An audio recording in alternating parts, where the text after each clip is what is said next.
আর এটা যদি ভিডিও না হতো আমি নিতাম না জীবনে, কথা বলতে পারো ওই যে বাধ্য হয়ে দিলাম আর কি, কিছু বলার নাই। যাই হোক, অলরেডি কিন্তু আমরা ফিমেল বান্ডেলটা কিন্তু নিয়ে ফেলছি।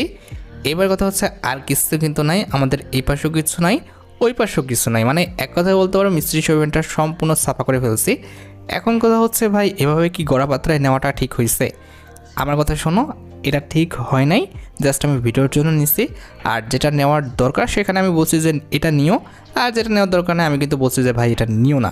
সো এখানে কিন্তু আমার বলতে পারবো না যে ভাই আমি তোমাদের ইনফ্লুয়েন্স করছি প্রত্যেকটা আইটেমটা নেওয়ার জন্য। ওকে, এখন আমি আসছি ভাই তোমাদের জন্য ভিডিও করার জন্য। এখন আমি যদি বেছে বেছে নিই তাহলে আমার মধ্যে আর তোমার মধ্যে তফাৎ কি হবে? আমি কি বোঝাতে পারলাম আমি কি বলতে চাচ্ছি? এখানে কথা হচ্ছে যে আমি কন্টেন্ট ক্রিয়েটর, আমাকে প্রত্যেকটা ইভেন্ট সম্পূর্ণভাবে কমপ্লিট করে দেখাতে হবে। দ্যাটস আমি মিস্ত্রি সব ইভেন্টটা A to Z সম্পূর্ণ কমপ্লিট করে দেখালাম। আর যেহেতু আমি গেনার কোনো পার্টনার প্রোগ্রামে নাই আর জীবনও যাবো না, দ্যাটস কিন্তু কোনটা ভালো আর কোনটা খারাপ সেটা কিন্তু আমি ইভেন্ট কমপ্লিট করার সময় বলে দেবো। আশা করি তোমরা আমার কথাটা বুঝতে পারছো। এই বিষয়ে আশা করি